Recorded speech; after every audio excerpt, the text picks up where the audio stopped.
നമ്മളെ ശോഭ ചേച്ചി കുറച്ച് മട്ടുപ്പാവിൽ കുറച്ച് ഈ വഴുതളങ്ങ അല്ലേ ചേച്ചി, നീല കളർ വഴുതളങ്ങയാണ്. പിന്നെ അല്ലാതെ കത്തിരി നട്ടിട്ടുണ്ട്. പിന്നെ കുറച്ച് പയറൊക്കെ വെച്ചിട്ടുണ്ട്.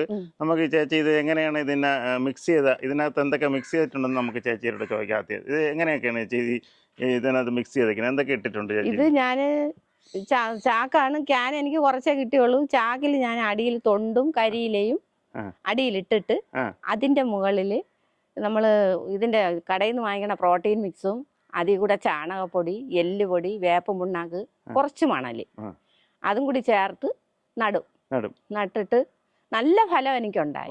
നല്ല രീതിയിൽ എനിക്ക് ഫലം കിട്ടി. പിന്നെ ഒരു കത്തിരിക്ക തന്നെ 550 ഗ്രാമോളം ഉണ്ടായിരുന്നു. പുറകെ വരുന്നവരെല്ലാം അത്രയും ഉണ്ട് വിളവ്. അപ്പൊ എനിക്കൊരു സന്തോഷം, വീണ്ടും ഇത് വലുതാക്കി കൊണ്ടുപോകണമെന്നുള്ള ഒരു സന്തോഷത്തിൽ ഞാൻ അങ്ങനെ ഇരിക്കുന്നു. പയർ ഞാൻ ശരിക്കും പയർ ഒരു 1000-800 രൂപ വരെ പയർ ആകെ 5 മൂട് പയറിൽ നിന്ന് ഞാൻ കൊടുത്തു. ഓണത്തിന് എനിക്ക് വെള്ളരി ഉണ്ടായിരുന്നു, ചീര ഉണ്ടായിരുന്നു, പിന്നെ തക്കാളി, ശരിക്കും തക്കാളി ഉണ്ടായിരുന്നു, ശരിക്കും ഉണ്ടായിരുന്നു ഓണത്തിന്. അതിന്റെ വിളവെടുപ്പെല്ലാം കഴിഞ്ഞ് ഇപ്പൊ നിങ്ങളെ കാണിക്കാനായിട്ട് കുറച്ച് ഭാഗം മാത്രമേ ഇപ്പൊ ഉള്ളൂ. പിന്നെ ഇതിന്റെ ചേച്ചിന്റെ തൈ എവിടെ നിന്ന് കിട്ടി? ഇതിന്റെ തൈ ഇത് കൃഷി ഓഫീസിൽ നിന്ന് തൈ വാങ്ങിക്കൊണ്ട് വന്നതാണ്. അല്ലാതെ ഞാന് പ്രത്യേകം വിത്തുകൾ വാങ്ങി നട്ടതും ഉണ്ട്. എല്ലാത്തിനും എനിക്ക് നല്ല പ്രതിഫലം കിട്ടുന്നുണ്ട്. പിന്നെ ഇത് ചേച്ചി പറഞ്ഞ ഒരെണ്ണത്തിന് 1/2 കിലോ വരും. ഒരു പിന്നെ ഈ കത്തിരിക്ക വന്നിട്ട് ഒരെണ്ണം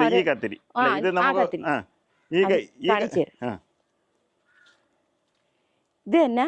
ഇതിങ്ങനെ നിക്കണെങ്കിലും ഇത് ഒരു 500 ഗ്രാമോളം വരും. ലേഖയ്ക്ക് കൊണ്ട് തന്നില്ല, അതുപോലെ ഇത് വളരുന്നുണ്ട്. പിന്നെ ഈ കീടബാധയ്ക്ക് വേണ്ടിയിട്ട് ഞാന് വിനാഗിരിയും പിന്നെ ഈ പൗഡർ ഉണ്ടല്ലോ നമ്മുടെ ഈ പിന്നെ കേക്കൊക്കെ ഉണ്ടാക്കിടുമ്പോൾ ബേക്കിംഗ് പൗഡറും വിനാഗിരിയും കൂടെ കലക്കിയിട്ട് കൂടുതൽ വെള്ളം ഡൈല്യൂട്ട് ചെയ്ത് ആഴ്ചയിലൊരിക്കൽ ഈ ഇലയിൽ അങ്ങ് തളിച്ചു കൊടുത്താൽ ഒരു പുഴുശല്യവും കീടശല്യവും ഇല്ല. അപ്പൊ അതൊക്കെ ഞാൻ ചെയ്ത് നോക്കിയപ്പോഴത്തേക്ക് നന്നായിട്ട് ഒരു പ്രശ്നവും ഇല്ല, നല്ല രീതിയിൽ വളരുന്നു.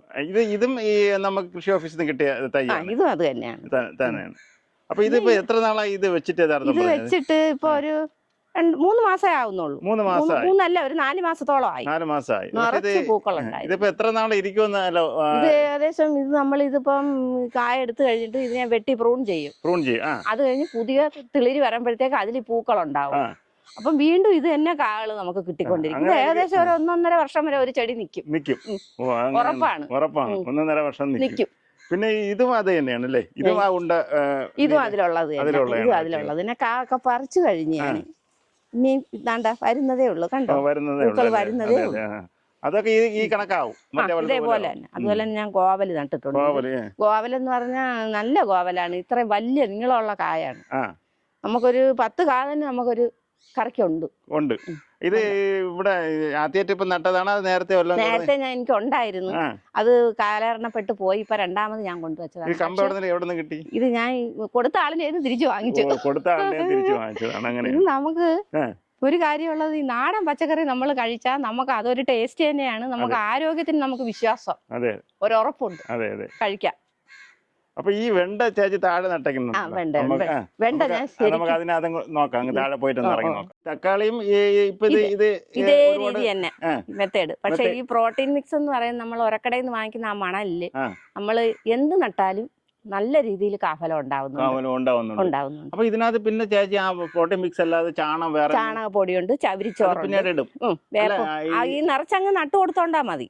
പിന്നീട് ഇത് വിളവെല്ലാം കഴിഞ്ഞ് സ്ലോ ആവുമ്പോ വീണ്ടും നമുക്ക് മണ്ണിളക്കിയിട്ട് കുറച്ചുകൂടി ഉരം ഇട്ട് കൊടുത്താല് നല്ല രീതിയിൽ കിളിച്ചിൽ പൊട്ടുകയും ചെയ്യും, അതിൽ കാകൾ ഉണ്ടാവുകയും ചെയ്യും. ഒരുപാട് കച്ചവടം ചെയ്ത് ഞാൻ ഒരുപാട് കൊടുത്തു തക്കാളിയൊക്കെ. ഇതിലൊക്കെ നിറയെ തക്കാളി ഉണ്ടായിരുന്നു, അതൊക്കെ തീർന്നു. ഇനി ഒന്നേന്ന് നടാനുള്ള ഒരു ഉണ്ട്. ഇതെല്ലാം ചേച്ചി ഒരേ മെത്തേഡാണ്? ഞാൻ ഒരേ മെത്തേഡ് തന്നെ. പിന്നെ എനിക്കിത് വലുതാക്കി കൊണ്ടുപോകണമെന്നുള്ളതാണ്. ഇത് ചാക്കിൽ നടാൻ സ്ഥലമില്ലാത്തതുകൊണ്ട് ചീര എടുത്ത് കുപ്പിയിൽ നട്ടതാണ്. ആദ്യത്തത് വെട്ടി കറി വെച്ച്. ഇത് മത്തനാണല്ലേ? ഇതിപ്പോ പിഞ്ചായി വരണല്ലേ? പയർ ഇപ്പൊ എത്ര മൂട് വെച്ചിട്ടുണ്ട്? പയർ ഇത് 2-3 മൂട് ഞാൻ ഇവിടെ നട്ടതാണ്. താഴെ പയറുണ്ടായിരുന്നു. പക്ഷെ ഇത് നല്ല പയറാണ്, നല്ല സ്വാദാണ്. നല്ല നാടൻ പയറാണ്, നമുക്ക് കറി വെച്ചാൽ നല്ല ടേസ്റ്റാണ്. ഇവിടെയും കത്തിരി നട്ടിട്ടുണ്ട് ഇതിലും ഉണ്ട്. കത്തിരിയുണ്ട്, പയറുണ്ട്, മത്തനുണ്ട്. മത്തനുണ്ട്. വേണ്ട ഇതിലൊരു മത്തൻ വീണു. അതിലൊരു മത്തൻ വീണു അല്ലേ? പാവല് താണ്ട, പാവല്. ഇത് മറ്റേ പച്ച കളറാ? പച്ച കളർ പാവല്, പച്ച കളർ. അത് പാവൽ എനിക്ക് നട്ടത് ചൊവ്വായില്ല. ഇത് പാത്രം ഇത് നട്ടത് കൊണ്ട് അത്ര ഇടവലപ്പായില്ല. നമുക്ക് ഇനി താഴത്തെ ഇത് റേഷൻ ഫ്രൂട്ട് നമുക്ക് സാധാരണ റേഷൻ ഫ്രൂട്ട് ഒരുപാട് കാണുന്നുണ്ട് ഇവിടെ. പിന്നെ ആരും പറിച്ച് തിന്നാനില്ലാത്തോണ്ട് അങ്ങനെ കിടക്കണതാണ്. ഉണ്ടായിരുന്നു ശരിക്ക്, ഞാൻ കുറെ അങ്ങ് വെട്ടിക്കളഞ്ഞു. ശരി ശരി, നമുക്ക് താഴത്തെ കൂടെ കാണാം. ഓ ശരി. ഇതിപ്പോ നമ്മൾ കൊമ്പൻ വെണ്ടയ്ക്കാണ്, കൊമ്പൻ വെണ്ടയാണ്. ഇപ്പൊ ഇത് നല്ല ഒരുപാട് വിളവ് കിട്ടി. ആദ്യം ഇത് ഒരു പൊക്കം വരെയും പൂക്കാതെ അങ്ങനെ നിന്നപ്പോ എനിക്ക് തോന്നി ഇത് വിത്തിന്റെ ഗുണം കൊണ്ടായിരിക്കും അങ്ങനെ ഉണ്ടാവാത്തത്. പിന്നീട് ഇതിന്റെ മൂടിളക്കി ശകലം കോഴിക്കാരവും കുറച്ച് വളങ്ങളും ഒക്കെ കൂടെ ഇട്ടപ്പോഴത്തേക്ക് നല്ല പൂക്കൾ വരാൻ തുടങ്ങി. വലിയ വെണ്ടയ്ക്ക ഇത് ഞാനൊരു 3-4 സ്റ്റെപ്പ് 10-20 വെച്ച് കൊടുക്കും. പൂ വിരിഞ്ഞ് ഒരു 5 ദിവസം ആകുമ്പോഴത്തേക്ക് നമുക്ക് നല്ല വെണ്ടയ്ക്ക കിട്ടും. നല്ല സ്വാദുമാണ്, നല്ല കൊള്ളാം. അപ്പൊ ഇത് ഇവിടെ ഇപ്പം 3-4-5 മൂടും വെച്ചിട്ടുണ്ട്. ഇതിപ്പോ ചേച്ചി വീട്ടിലെ എടുത്തതിന് ഉപരി ആളൊക്കെ കൊടുക്കുകയും ചെയ്യും. കൊടുക്കുന്നുണ്ട്. അപ്പുറത്ത് നമ്മൾ 5-6 ഇവിടെ ഇത് അത് മറ്റേ തറയിലാണ് വെച്ചിരിക്കുന്നത്. ഇതിപ്പം ബാഗിലാണ്. പക്ഷെ എനിക്ക് തോന്നുന്നു ഇതിന്റെ വേര് താഴോട്ട് പോയി കാണും അല്ലേ? പക്ഷെ ഇതിന് ഫുൾ ചാക്ക് തന്നെ വേണം. അര ചാക്കിൽ നിൽക്കില്ല, മറിഞ്ഞു പോകും.